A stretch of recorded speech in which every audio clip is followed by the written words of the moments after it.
Namaste. Sarve bhavantu sukhina. Let everyone be happy. Sarve santu niramaya. Sarve bhadrani pashyantu. Ma kaschid dukha bhag bhave.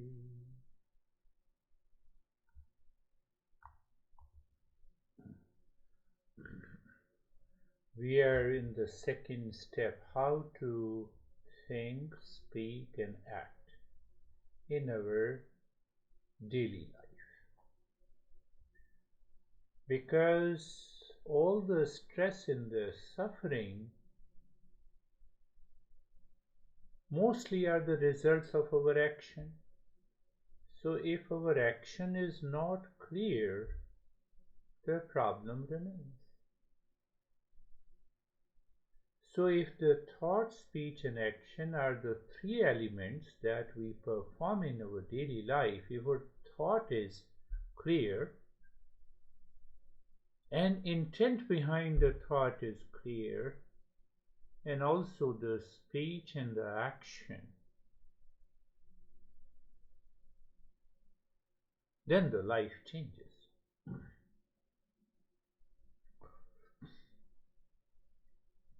So after understanding our real nature, that is permanent peace, happiness, love, truth and wisdom, we have to understand that how that real self expresses itself in daily life, in thought, speech and action. So before understanding that, we should also know that why our thought, speech and action causes the stress and suffering, the intent behind, or you can say the attachment and detachment, emotional dependence, anxiety, duality and a conflict that supports our action. Why they support? We are in ignorance. So what should support my thought, speech and action in my daily life? And you might have seen in your daily life, your intent seems to be clear, say when you are talking to your son. And then what happens? The son gets upset. Son gets upset. See that why it happens?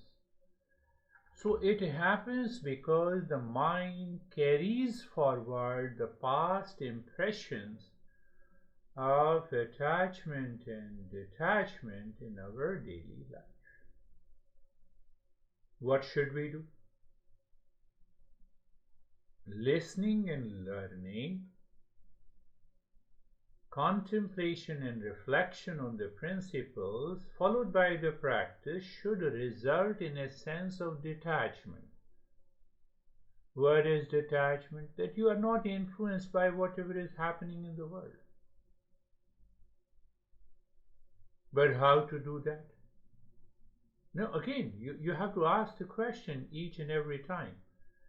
Why not to be how not to be influenced and dictated by the outer situations, one, and the mental states. So what happens? The mind remains complete.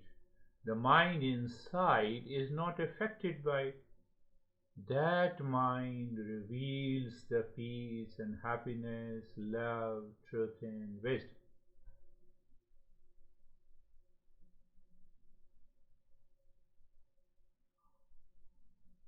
So what is that knowledge which can help me? Look at the world outside. It is constantly in flux. Flux means it is constantly changing. No situation, condition, relations in our life remains the same.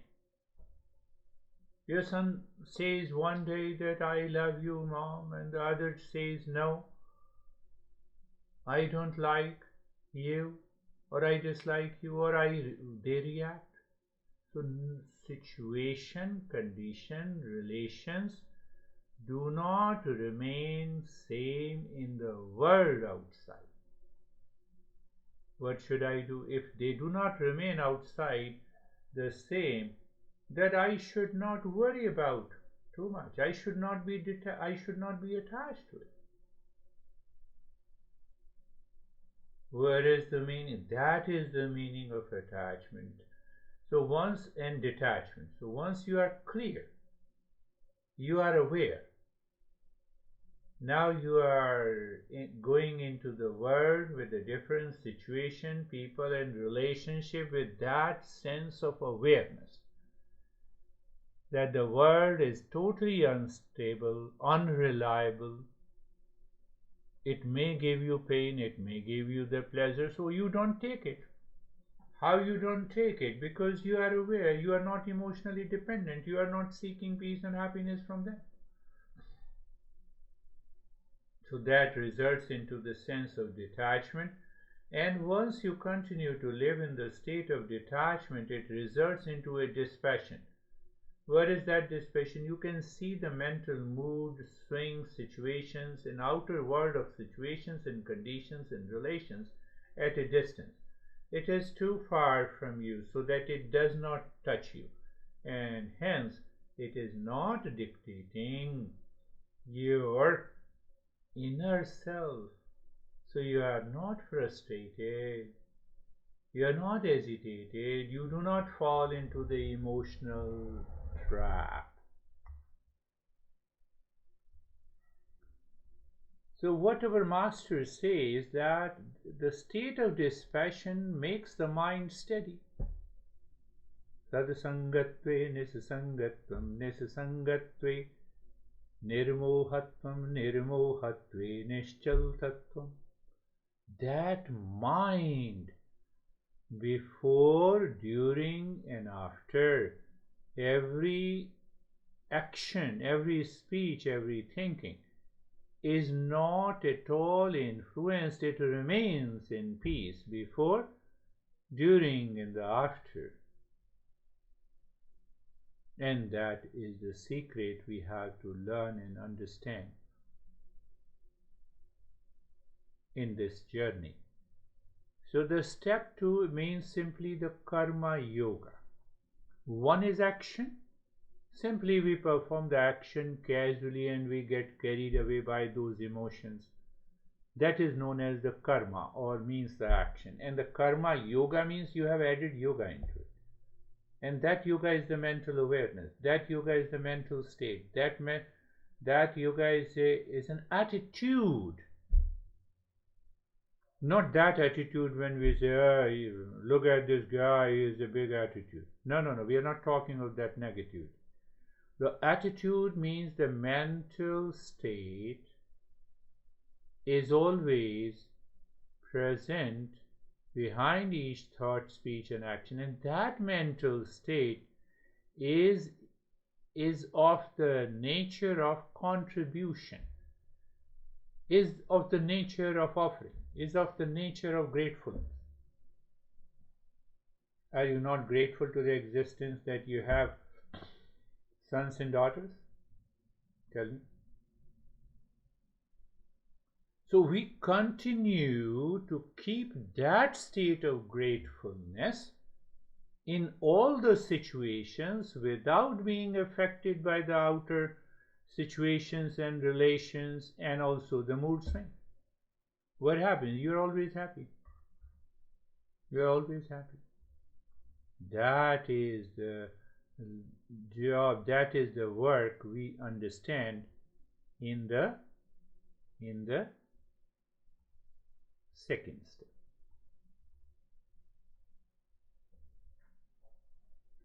Now we should understand clearly that who succeeds in the step 2, who is a seeker, and who does not succeed, who is a non-seeker.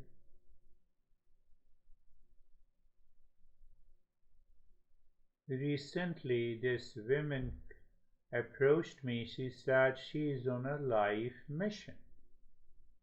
Now see how you are a non-seeker, even if you are extremely intelligent. So she booked a call, and then I started talking to her, and she said that I have been reading and watching the teachings of the Buddha and the Jesus. Very good. Then I studied and watched many other YouTube channels about the teachings of other great masters. I said, very good. Then she said that I'm more confused than before.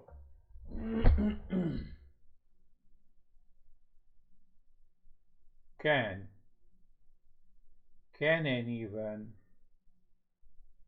by watching and listening and understanding the teachings of the Buddha and these great masters, be ever confused? Our mind says, no, I also get confused about it. That means I'm a non-seeker. So why and how I am a non-seeker? So I asked her, and I told her. You can say it's a question and a statement. I said, was Buddha, Jesus, and other great masters were confused, and they have started teaching in that confusion, or they were enlightened, they realized their true nature? What is your answer? No, they are enlightened. So they are teaching what they have done in their life. You are confused and they are enlightened. So where is the problem? She looked at me and she said, problem is with me. I said, that is what I am going to help you, to remove that problem which is present in the mind in the form of ignorance and impurity. So we have to recognize whether we are a seeker or we are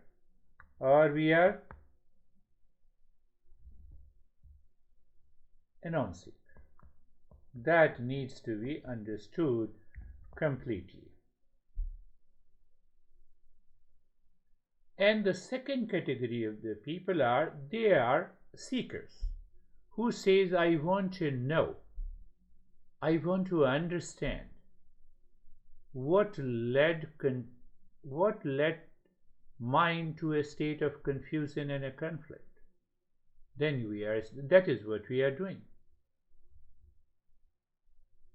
So seeker's mind is always ready. Non-seeker's mind is not ready.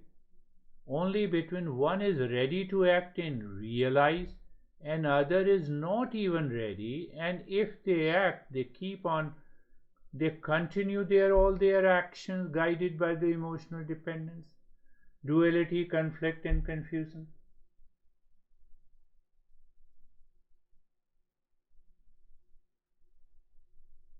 So where is the problem? The problem of the change in attitude. One is a performer and another is a non-performer. No change in the attitude. I told you before, we discussed also before, one master who has two disciples. One disciple says, I know what is right as you taught me. He is saying to the master, pay attention. I know what is right as you taught me, but I am not able to follow what is right.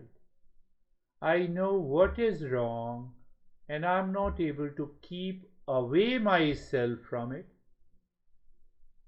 I act as if I am directed by some unknown power that is seated in my heart, that always pulls me to do the things wrongly and get into the anxiety.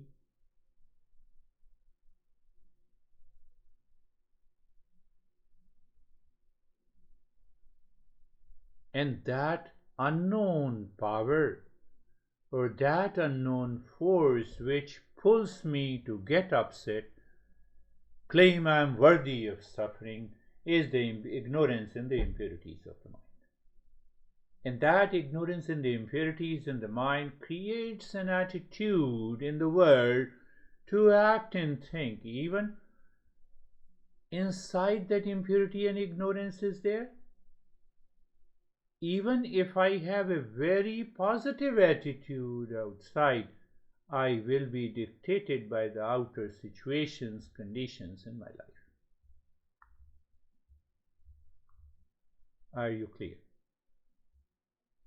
And the other seeker of that master who says what he says, I don't know why I am confused, I get into anxiety, stress, duality, and a conflict, and that I want to know. I am totally committed to the knowledge. I will follow it until I change myself, the life changing. So that way of thinking itself is more important as the first step. Remember what we are learning, that how to think, speak, and act in the world of relations, situations, people outside, with a specific attitude in the mind, so that we are too far from any form of the stress, duality, anxiety, and the conflict. Simply means how to perform, act. I think I told you this story, but I'm repeating very fast this story. That will help us to understand who gets into stress, anxiety, duality, and a conflict, and who remains free. That is the journey. So it happens that the two monks, one was the older monk and one was the younger monk. Older monk, keeps the many impressions of their past impressions of what happened in their life. Young is full of energy. They don't have too much of the thoughts. So the master asked both of them to go to a village and beg food for all of them. So they started the journey. They found a river on the bank, and at the bank of the river they found a girl who seems to be scared to cross the river to go to the village. Both the monks looked at the girl. The older monk, from outside with a robe, orange-colored robe, he claimed that he is a seeker, but inside his mind, his attitude was different. And what was his attitude? His attitude, when he looked at the girl, he said, no, I have been trapped by the attachment and a strong liking of the opposite sex, hence I will not help her to cross the river. Attitude. The young monk also looked at the girl. His mind was empty. Attitude. So because his mind was empty, the state of the kindness and a compassion awakened in his mind, and he said, no, let me help this girl to cross the river. What a big deal. So the attitude in the mind of these two monks were different. So then what happened? Now is the time. Based on the attitude will be converted into an action. So the young monk approached the girl and asked her, no, can I help you? No, yes, you can help me. So the young monk put the young girl on his shoulder. Along with the old monk, they both crossed the river.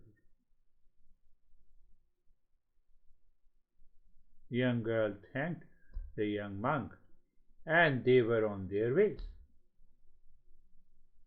Now the old and the young monk were walking towards the village.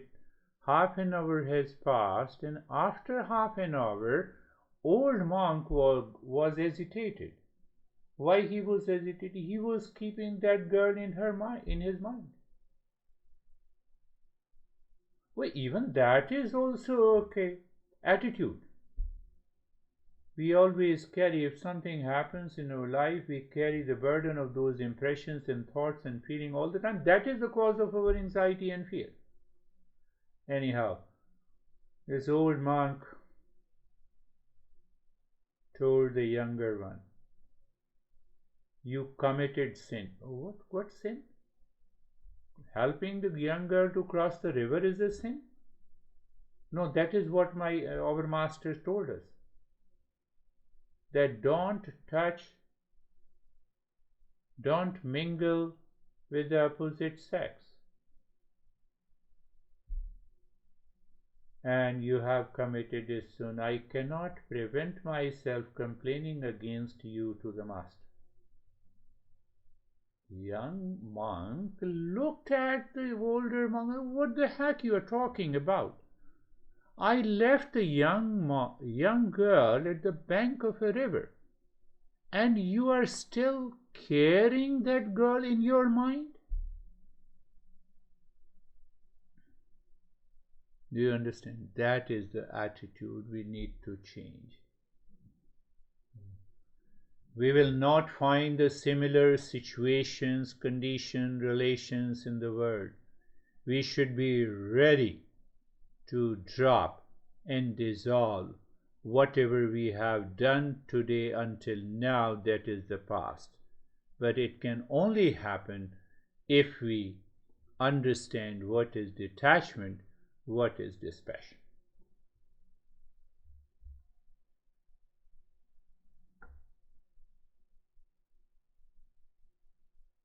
We have to use the intellect.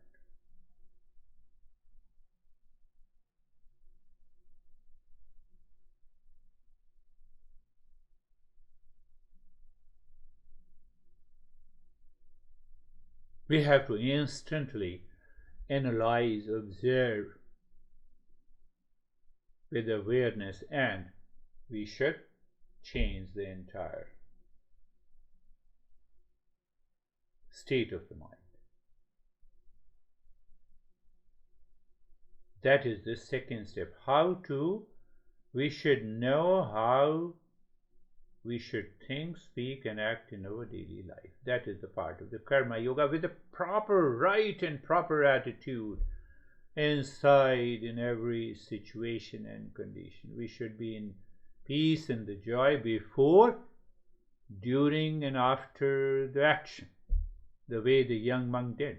Young monk forgot, crossed the river, and okay, it's an act of the kindness. When you perform an act of kindness, you do it and you forget it. But if you continue to carry those impressions, even of the kindness, it becomes sin. How? How to do it? By thinking, speaking, and acting. That is what the step 2 is.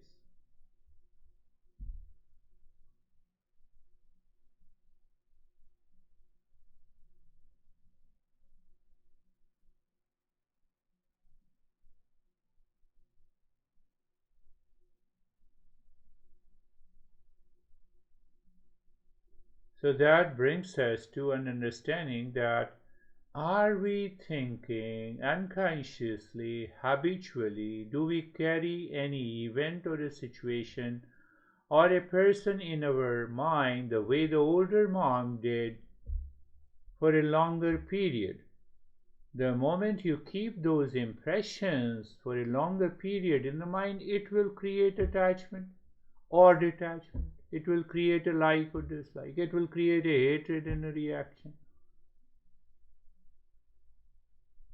Is it worth keeping those memories in our mind, whether it is an act of pleasure or whether it is an act of the pain? You're not carried away by it.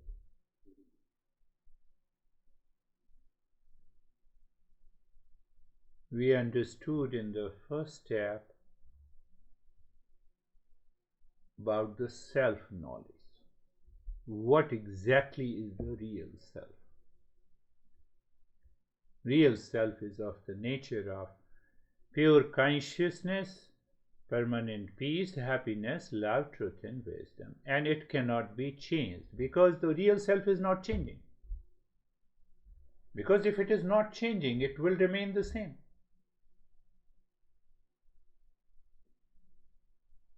And the second step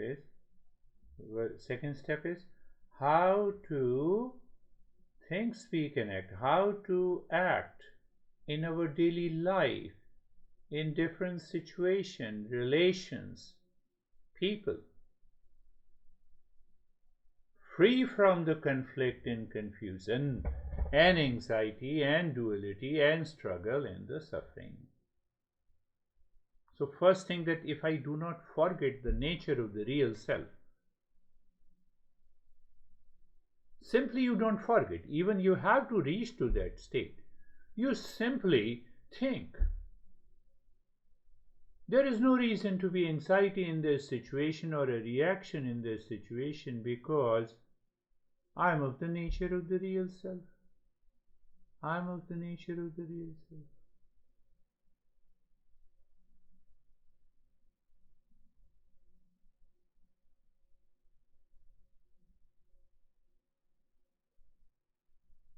Very important point. All we are known by our actions. We are known by our actions. Every action has a specific behavior and attitude.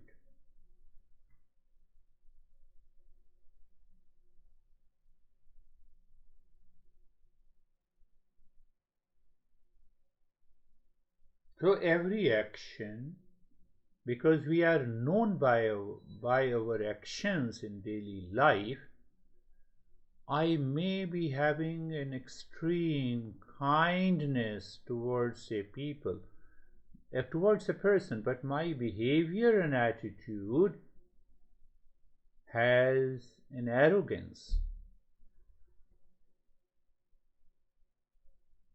Will you say, is that action right?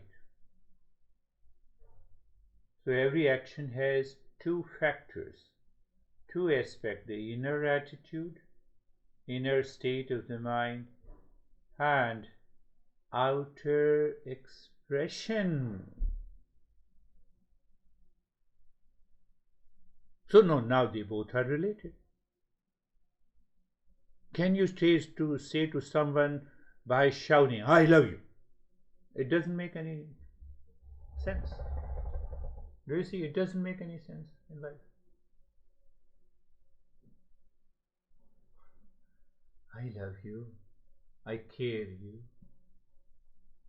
So now the inner mental state and the outer expression matches.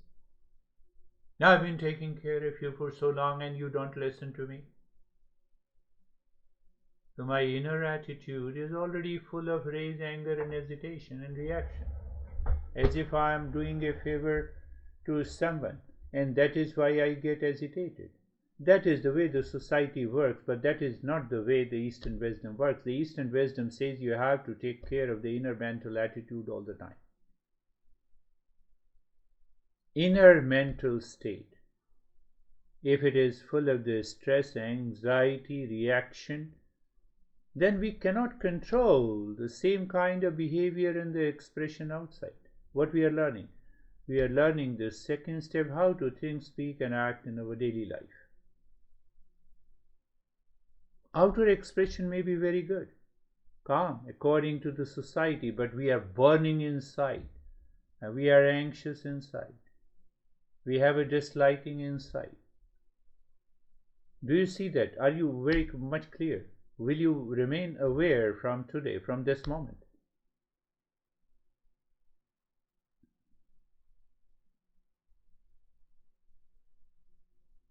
So outer expression and the inner mental state, if they do not align, It results into hypocrisy. Hypocrisy causes the duality, anxiety of strong likes and dislikes, and then attachment and detachment, and then we start suffering. And that is the major cause of all our anxiety, duality, conflict, stress, and reaction. Why? There is a very small element which is known as a ego. Ego takes advantages of the inner mental state. And that ego starts living in the conflict and confusion, causes fear and anxiety. Is ego the problem?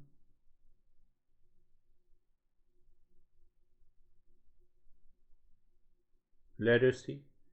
First is ego lives, breeds on attachment and detachment, likes and dislikes. Ego lives on the anxiety, on the reaction, on the past impression. So what is going to happen? Our inner mental state will be dictated by the ego. So we think, speak and act out of the ego in the background, supported by the strong likes and dislikes, anxiety, duality, and a conflict.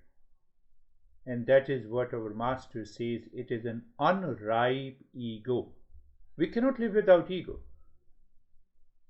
But whether you say unripe ego or the impure ego, we should live with the pure ego. Ripe ego. So are you clear? When we are working, thinking, speaking, and acting out of the unripe or impure ego, that impure ego is always supported by the stress and suffering, likes and dislikes, duality and a conflict. Then my outer expression will also be negative. Even I try hard to keep myself calm.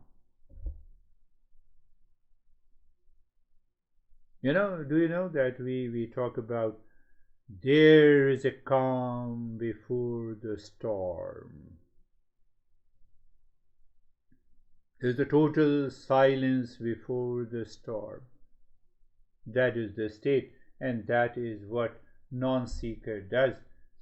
But it doesn't mean that when we are treading the path, we also commit mistakes.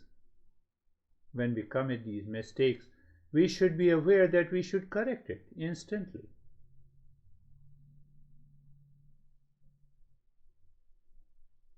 With that ego, the mind says, I cannot change.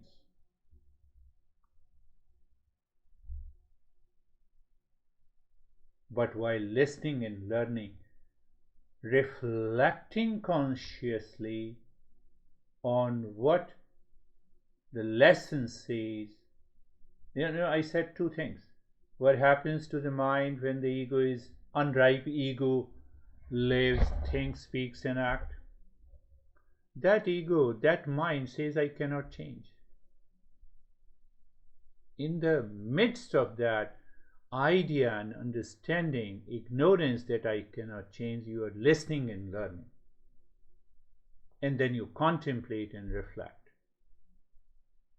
What happens? Your mind becomes, it melts, it loosens its hold. And then the intellect says, I know I am helpless to change, and I need that state of helplessness so that my intellect can gather and accumulate and settle that knowledge in the mind. That is what we are doing. That becomes a part of the second step. I told you, complete knowledge, no problem. Complete ignorance, complete ignorance, both are bliss. Complete ignorance is bliss because I don't know anything, so I am in bliss. And complete knowledge, I am in bliss. Incomplete knowledge is ignorance. Incomplete ignorance is not a problem. Incomplete knowledge is the problem. No, but I have heard you many a times. You know that knowledge has yet to settle in your mind. That is what I'm saying. Incomplete knowledge.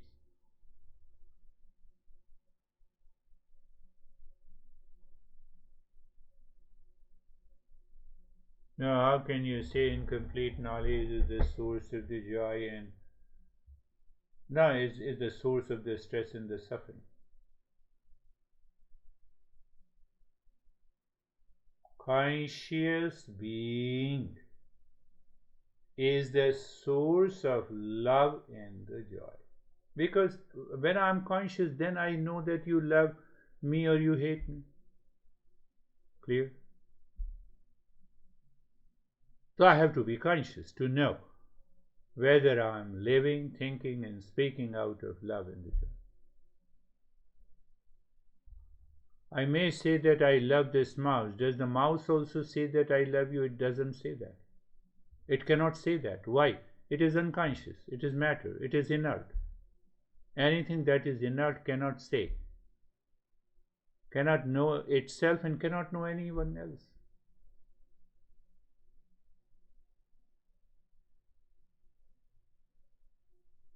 No, but how it is related to what you are talking about, that may be your next question. So when you see any person, what do you mean? Do you see the consciousness? No, I see the body and the gestures, but body is a matter. So why should I get carried away by the physical expressions? No, it comes from the mind. So mind is also a matter. What a deal. You need not to worry about it.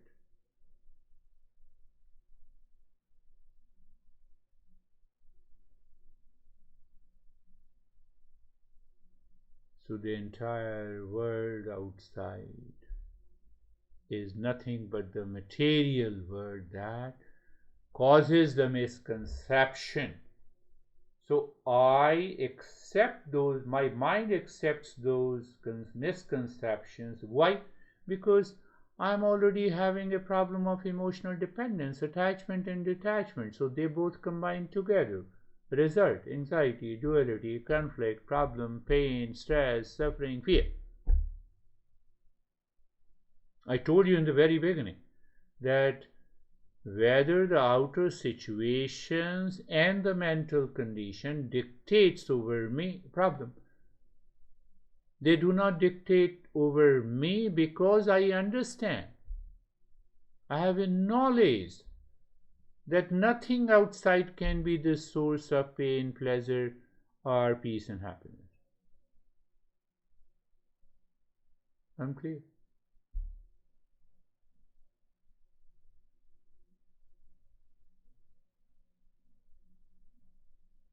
Do I perform all the actions with incomplete knowledge? No.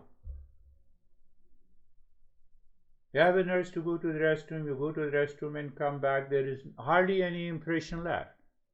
You feel fresh and done. So ego seems to be absent there. Attachment and detachment are absent there. That is your duty, call of the nature, and you go there and get out. You are hungry, you eat your food. No, but where comes the problem? Sometime when I eat food and then I get stressed. Why? Because that very act has an element of likes and dislikes, attachment and detachment.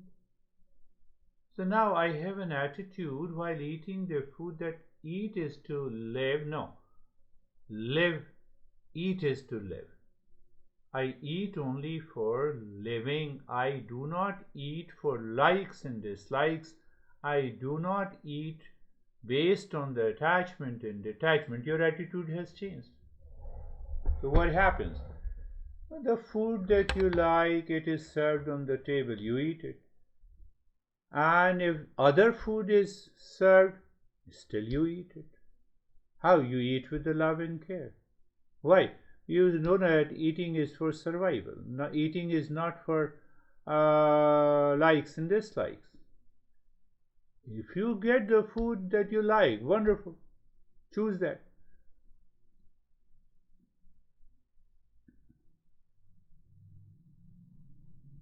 Now apply the same principle. If your son respects you, adores you, takes care of you, very good. If not, still it is very good. Why? You are not obsessed with the seeking peace and happiness and love from the person and from your son. So you don't allow the mind to dictate over you. When you don't allow the mind to dictate over you, you are free from that act, and that act is known as karma yoga. So what happens by doing the karma yoga? The karma yoga purifies your mind. Understand in a different way the difference between karma and the karma. The karma, when you simply perform the action guided by the inner negative attitude or inner attitude of likes and dislikes, of emotional dependence, what happens? That karma, that action makes you a consumer of the world. You know the consumer? Consumer mind means I take everything for granted, for my utility. Say for example, your friend comes, your mind says friend is a consumer, internally, unconsciously. And then you are waiting whether your friend respects, appreciates, praises you or not. If it is so, if he or she or anyone praises you and appreciates you, you are full of the pleasure, which is short term. And if they criticize you, you are already falling into incomplete knowledge, incomplete ignorance, carry the misconceptions.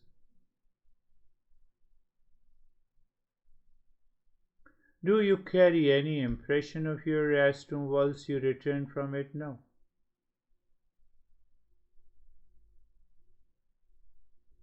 Simple example.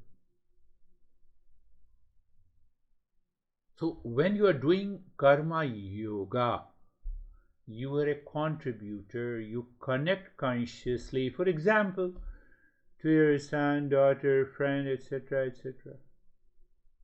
You're a contributor. How do you contribute?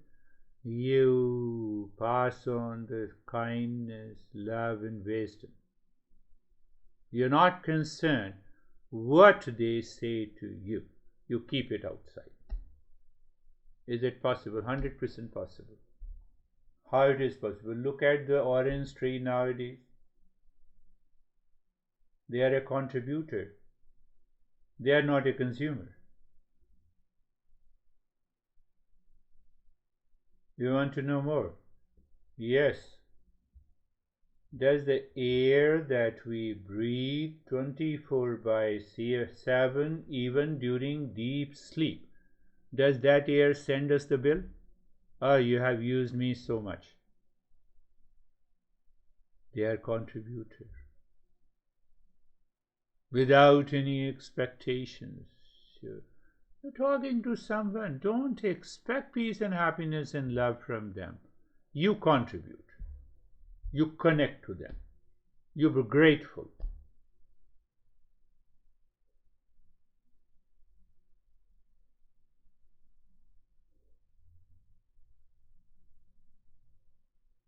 See the difference between that a seeker is doing the karma yoga. He is a connector, he is a contributor, he is grateful.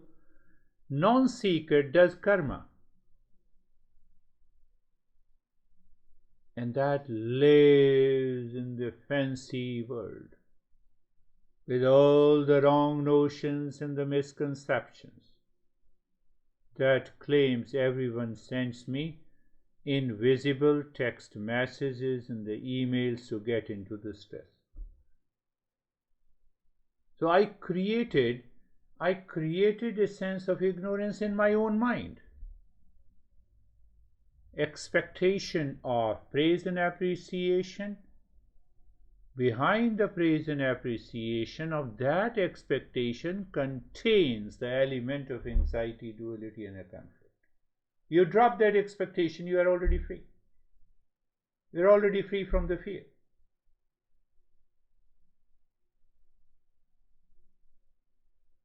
So, for every action, your desire to think, speak, and act is to be happy.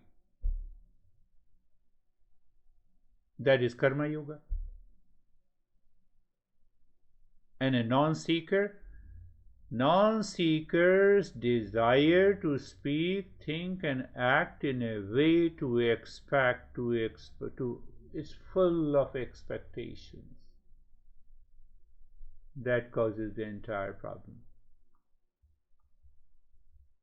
We don't have an option not to act. Life is action. We have to talk. We have to speak. We have to act.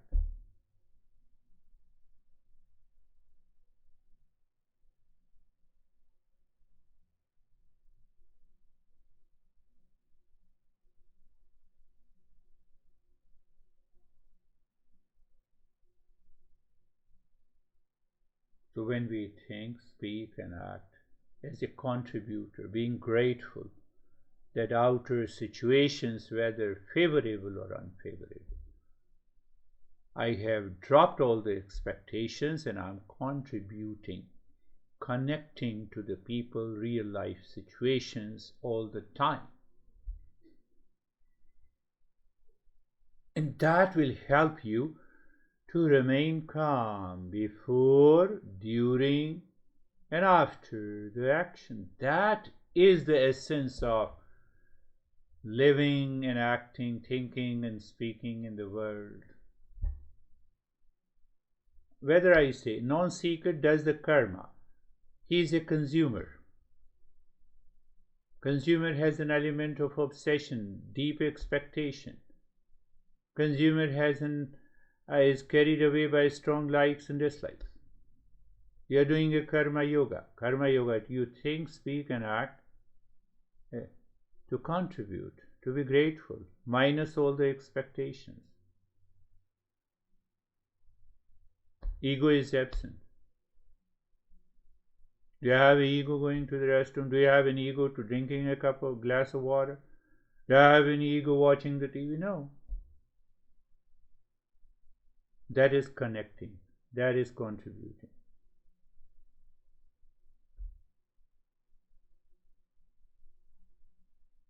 So that inner attitude, guided by the duality and a conflict, attachment and detachment, expresses itself by ego. What is that ego? Unripe ego, impure ego. Even the impressions are there. You are always welcoming in your thought, speech, and action because you don't have any expectation from the other. You are living your life. Anyone comes, your son comes, daughter comes, or anyone comes, hey, how are you? Welcome.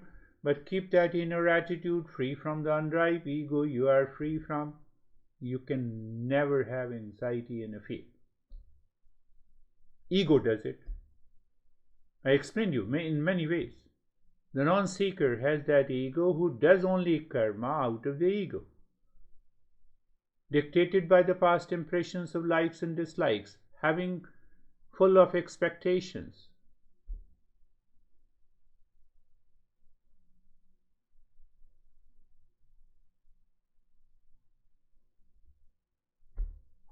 That is the way we need to think. We need to change our thinking.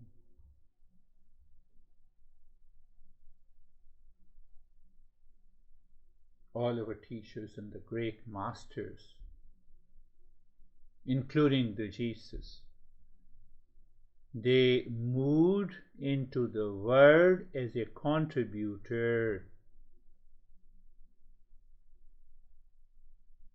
And that is why they celebrated their life all the time, 24/7. And in our life, the celebration comes and goes. The very essence of Step number 2 is my attitude inside the mind before I think, speak, and act. So I feel that attitude that let me connect to this guy, this girl, this relation, to connect, contribute. So when you connect and contribute, you start with the peace and the calmness. You continue to live in the state of the peace and the calm, and after the guy left, you are left with the peace and the calm.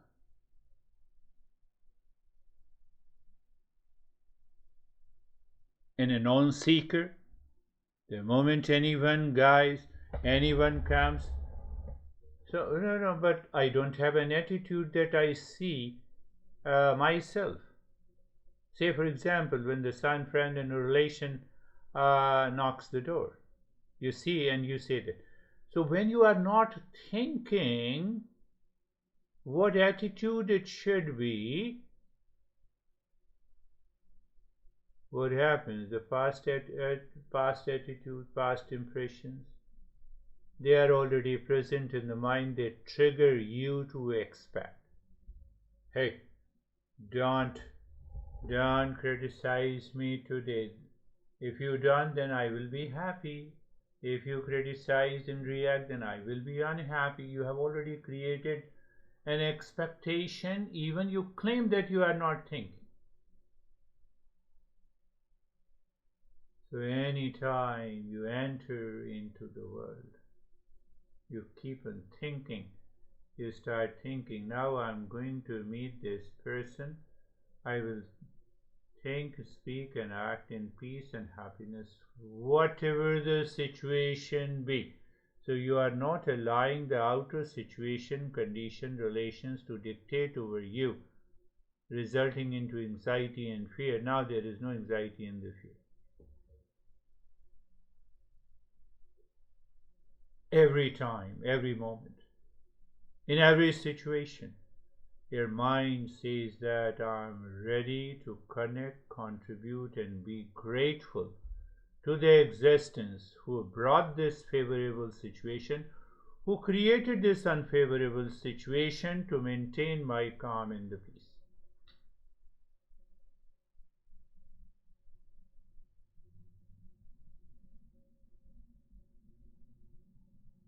Then what happens? How cruel, how negative the person is, you are not affected.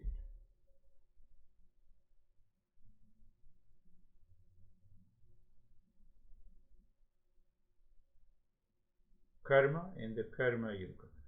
Karma simply the action you claim that you are doing without thinking, but what happens? We already have many years of past impressions. They trigger the mind the moment you see. Say, pick up the two person, your mom and dad, or your son and the daughter, or any two person, and then wait, keep looking in your mind. Your mind will trigger, I like him or I don't like him. It isn't. By default it happens. We have to change the default setting of the life. Anytime, the moment you wake up in the morning, I am alive because of the existence constantly sends me the air and the space and the water without sending any bill to me. Now you look at the human with whatever the relations that you have. I am grateful to the existence who offered me an opportunity to live with that person without any expectation. Do you have any expectation from the pets that you have? That is why you are happy with the pets and pets are happy with you.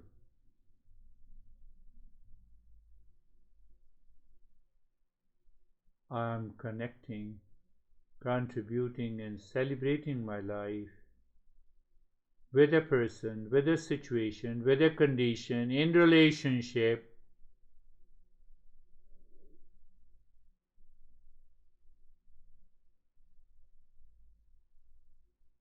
All our actions of a seeker, action of a seeker is committed to increase peace and calm by performing an action.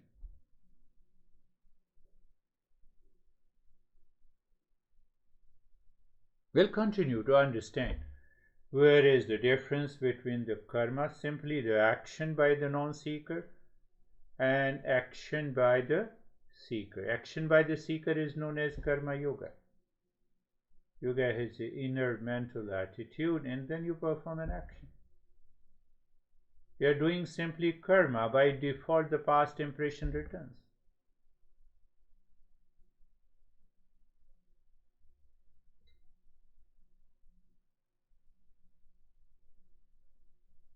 Step 1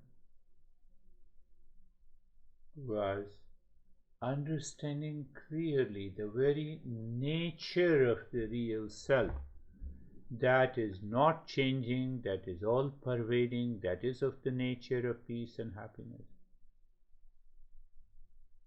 That is blocked by the impurities of the mind caused by the incomplete understanding of the real self. So here's the real self, it is blocked by this impurity, and now you perform the action. That action is guided and dictated by the lot of expectations in the world, and that causes anxiety, fear, duality, conflict, etc. Are you getting it or not? Be very clear. Sit sometime, couple of minutes, maybe 5 minutes on a lazy chair at your home every day with eyes closed, and then check, is the mind supports that attachment and detachment? If the mind supports the expectations from the world outside, you will always be suffering, anxious, fear, etc. At that moment you start thinking, I am going to think, speak, and act in the world outside, in relations and situations, to connect and contribute.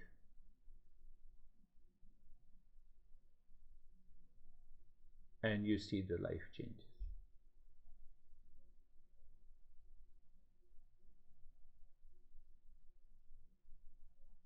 It's a long journey in that way, because we have to categorize the different types of the karma. The more we understand the action,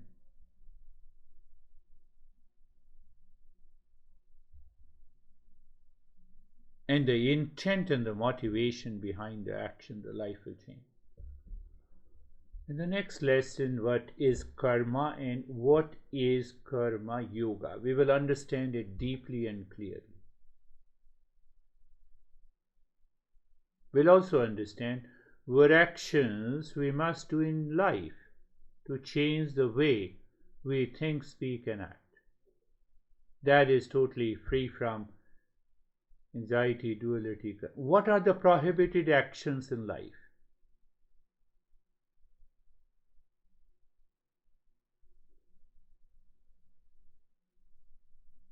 And what to do when we commit a mistake? What to do when we commit a mistake?